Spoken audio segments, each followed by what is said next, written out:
A paz de Deus, de nosso Salvador, Jesus Cristo a todos. Sejam todos muito bem-vindos a mais um devocional aqui do meu canal, para a honra e glória do Senhor Jesus Cristo. Hoje nós vamos estudar o livro de 1 Reis, capítulo 14. O título do capítulo é Aias prediz a ruína da casa de Jeroboão. Então vamos começar mais esse estudo com a ajuda de Deus, a guia do seu bom espírito em nome do Senhor Jesus. Verso 1. Naquele tempo adoeceu Aias, filho de Jeroboão. Então neste primeiro verso, nós vimos o quanto que marcou a vida do Jeroboão, este profeta Aias, porque ele fez essa profecia ao mandado de Deus que o Jeroboão ele iria herdar o reino do norte, que é constituído pelas 10 tribos de Israel, né? E essa profecia se cumpriu e o Jeroboão ficou tão feliz que o nome do seu filho, ele colocou o mesmo nome do profeta que profetizou que ele se tornaria rei, Santo Jesus Cristo. Então guardem isso no coração de vocês, porque isso vai ser importante na leitura do capítulo, amém? Verso 2. E disse Jeroboão à sua mulher: Levanta-te agora e disfarça-te, para que não conheçam que és mulher de Jeroboão, e vai a Siló. Eis que lá está o profeta Aias, o qual falou de mim, que eu seria rei sobre este povo. E toma na tua mão 10 pães e bolos, uma botija de mel, e vai a ele. Ele te declarará o que há de suceder a este menino. E a mulher de Jeroboão assim fez, e se levantou, e foi a Siló, e entrou na casa de Aias. E já Aias não podia ver, porque os seus olhos estavam já escurecidos por causa da sua velhice. Porém, o Senhor disse a Aias: Eis que a mulher de Jeroboão vem consultar-te sobre seu filho, porque está doente. Assim e assim lhe falarás. E há de ser que, entrando ela, fingirá ser outra. E sucedeu que, ouvindo Aias o ruído de seus pés, entrando ela pela porta, disse ele: Entra. Mulher de Jeroboão, por que te disfarças assim? Pois eu sou enviado a ti com duras novas. Então aqui a gente percebeu que o Jeroboão ele mandou sua esposa disfarçada para ir até a casa do profeta Aias, para não levantar suspeitas, né? E para levar o seu menino doente para o profeta de Deus. Então muitas vezes a gente só vai procurar o nosso Deus quando a situação aperta. O Jeroboão ele herdou tudo de Deus, o reino do norte, Deus deu tudo para ele, ele se tornou rei, né? E o mínimo que ele deveria fazer é ser fiel a Deus, né? E buscar adorar apenas o Deus que o constituiu como rei. Mas ele fez dois bezerros de ouro e trouxe toda a idolatria para o reino do norte. Amém? Amém? Isso deixou nosso Deus muito triste. E em vez dele se arrepender, pedir perdão a Deus, buscar uma conciliação, não. Quando a situação apertou, ele mandou a sua esposa, nem ele próprio foi lá, ele enviou a esposa dele com seu filho ao profeta Aias, para ver se o profeta traria cura para o seu filho, né? Santo Jesus Cristo. Então fica essa lição para nós. Não procurem o Senhor apenas quando você está em uma necessidade, quando você está aflito, quando você está em uma situação difícil. Busque o servir porque você o ama e porque ele te ama. Amém? Esse é o princípio, é o básico. Se você não tem isso, você vai sofrer muito na vida, né? Porque não adianta nada as pessoas dizer que ama o Senhor e procurar ir na igreja só na hora que precisa. Se você não tem obediência, se você não tem uma vida de entrega ao teu Senhor, as coisas não vão dar certo. E corre o risco de Deus nem aceitar a sua oração. Foi o caso aqui do Jeroboão, né? Ele enviou a sua esposa e o seu filho, mas sem arrependimento nenhum, apenas em busca da cura, né? Então não busque o Senhor apenas em busca da cura. Procurem Ele porque Ele te ama e porque Ele sabe o que é melhor para você. E procure retribuir esse amor ao teu Senhor. Amém?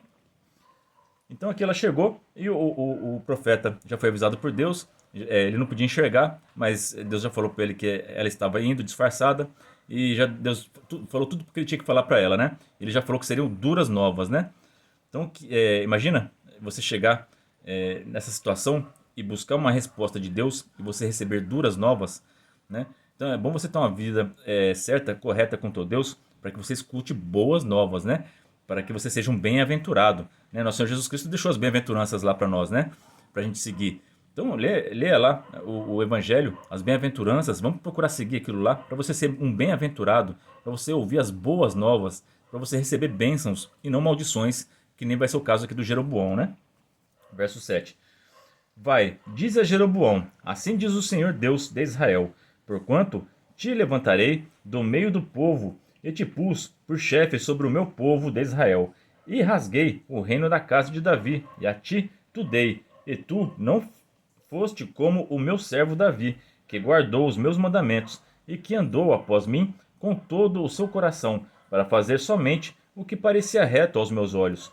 Antes, tu fizeste o mal, pior do que todos os que foram antes de ti, e foste e fizeste outros deuses e imagens de fundição, para provocar minha ira, e me lançaste para trás das tuas costas. Então ele rejeitou a Deus e agora ele vai buscar a Deus na hora da necessidade. Deus não vai aceitar isso aqui, né? Se ele negou a Deus, se ele rejeitou a Deus, Deus vai rejeitar ele também. Então aceitem Jesus Cristo hoje, para que quando ele volte, você não seja rejeitado, você seja aprovado e alcance a salvação. Amém? Verso 10. Portanto, eis que trarei mal sobre a casa de Jeroboão, e separarei de Jeroboão todo o homem, até ao menino, tanto o encerrado como o desamparado, em Israel, e lançarei fora os descendentes da casa de Jeroboão, como se lança fora o esterco, até que todo se acabe. Santo Deus, olha só a comparação que Deus mandou o profeta falar aqui, né? Ele vai lançar fora da cidade como se faz com o esterco. Ele está comparando a família de Jeroboão, as atitudes dele, o, o, a alma dele como um esterco, que não tem serventia alguma, só serve para ser lançado fora, né? Santo Deus. Quem morrer a Jeroboão na cidade, os cães o comerão, e o que morrer no campo, as aves do céu o comerão, porque o Senhor o disse. Tu, pois, levanta-te e vai-te para tua casa. Entrando os teus pés na cidade, o menino morrerá. Santo Deus, imagina a mãe ouvir isso, né? Ela foi buscar a cura do filho e ela ouviu a sentença de morte dele, né? Tudo por causa dos pecados do seu marido Jeroboão. Então, é muito bom nós casarmos com pessoas que têm a mesma fé que nós, que têm um bom testemunho, que serve a Deus. Porque pelos pecados do seu marido ou da sua esposa, pode chegar a morte na tua casa, pode chegar várias punições terríveis na tua casa. Tudo consequência do pecado. Não é porque Deus é mau, é tudo consequência do pecado. Amém? Verso 13. E todo Israel o pranteará e o sepultará, porque este entrará em sepultura de Jeroboão, porquanto se achou nele coisa boa para com o Senhor, Deus de Israel, em casa de Jeroboão. Então esse verso 13 confirma o primeiro. Então neste menino se achou coisa boa, porque duas coisas. Primeiro, o nome do profeta, ou seja, o Jeroboão tinha um pouquinho de reconhecimento pelo que Deus fez para ele. Então neste menino tinha uma coisa boa. Então ele vai ser enterrado e esse Deus vai receber no céu, né? E porque é uma criança pura também, né? Não tinha cometido pecado nenhum. Agora, outra coisa também nobre aqui deste assunto também. Além do reconhecimento do profeta Aias, este menino também mostra o amor, a preocupação. Ele viu que Deus tinha poder para curar este menino. Ou seja, então Jeroboão estava reconhecendo que Deus tem poder para curar. E que os seus deuses de ouro que ele fez lá, os bezerros de ouro, não tinham poder nenhum para curar, fazer milagre nenhum, né?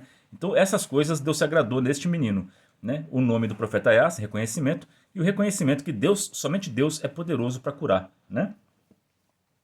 Verso 14. O Senhor, porém, levantará para si um rei sobre Israel, que destruirá a casa de Jeroboão no mesmo dia, mas que será também agora, também o Senhor ferirá a Israel como se move a cana nas águas, e arrancará a Israel desta boa terra, que tinha dado a seus pais, e o espalhará para além do rio, porquanto fizeram os seus bosques, provocando o Senhor a ira.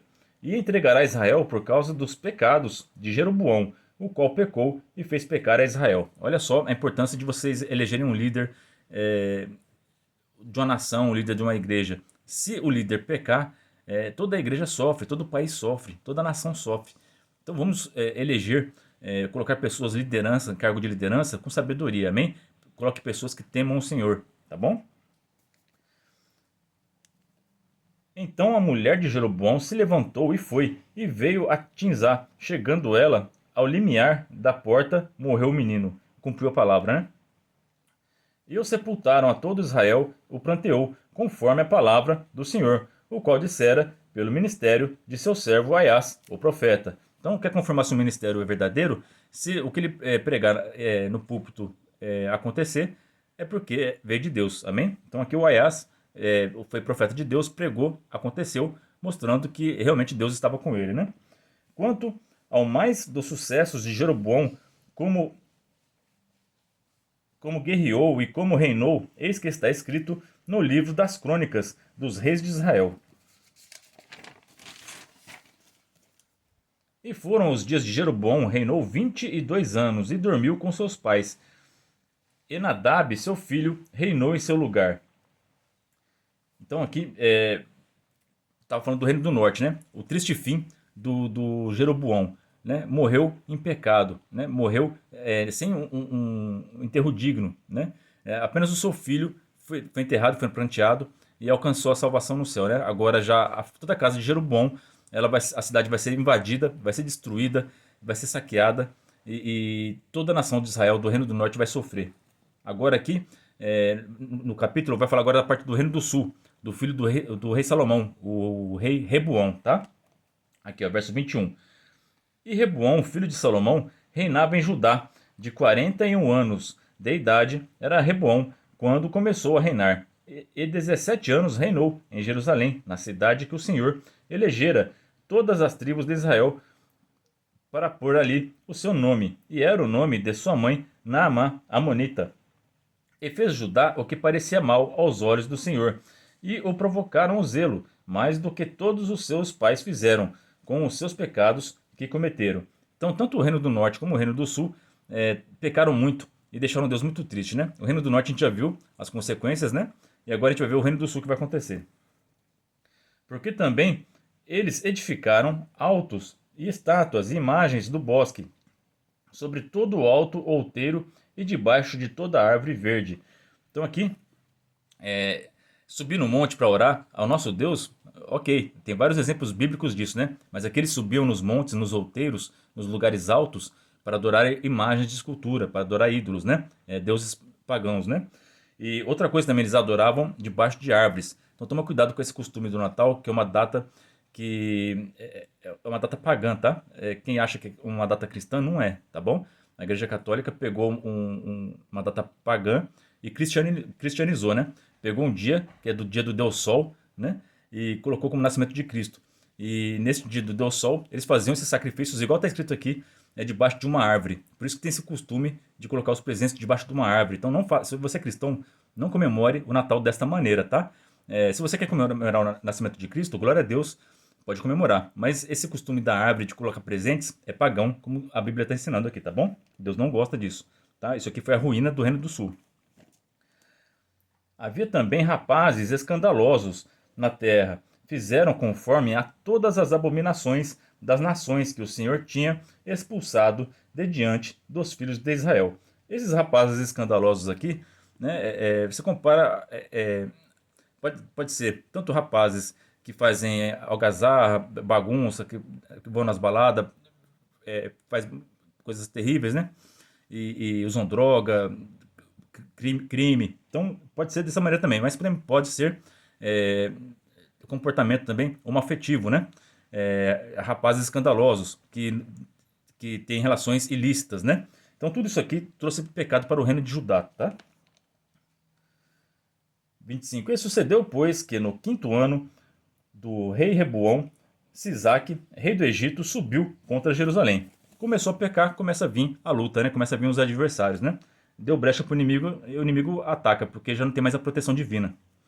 E tomou os tesouros da casa do Senhor e os tesouros da casa do rei. E ainda tomou tudo, também tomou todos os escudos de ouro que Salomão tinha feito. Então eles saquearam o templo de Deus, Santo é Deus.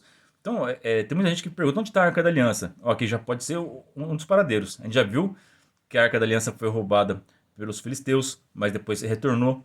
A gente também agora viu que o Egito também saqueou a casa de Deus. E depois a Babilônia também vai saquear a casa de Deus. Então, a casa de Deus foi saqueada várias vezes. Então é muito difícil a gente ter uma certeza de onde está a Arca da Aliança, né? Porque pode estar qualquer um desses povos pode ter levado ela e guardado, enterrado, e só Deus sabe onde está, né? E em lugar deles fez o rei Roboão escudos de cobre e os entregou nas mãos dos capitões da guarda que guardavam a porta da casa do rei. E sucedeu que, quando o rei entrava na casa do Senhor, os da guarda os levavam e os tornavam a trazer à câmara da guarda. Santo Deus, no tempo de Salomão, enquanto ele estava na obediência, esses escudos de ouro ficavam o tempo todo para fora, porque Deus guardava, né? Agora, roubaram os de ouro, o Egito foi lá e roubou, né? Porque eles estão aqui em desobediência, e fizeram de bronze, né? Que quase não tem valor nenhum. No reino de Salomão, bronze nem era contado, né? Nem a prata era contada, imagina o bronze. Santo Deus. E agora eles, com medo de serem roubados de novo, eles pegavam esses escudos e guardavam novamente. Santo Deus, porque não tem paz. Quem não tem Deus não tem paz. Tem gente que coloca câmera, coloca todo o sistema de segurança bem avançado e não dorme direito à noite. Mas aquele que serve a Deus deita à noite tranquilo, com a casa simples, sem ter nem câmera, não tem nada. Só a sua fé inabalável no Deus vivo que nos guarda de dia e de noite, porque ele não dorme e nem tosqueneja. Santo Deus.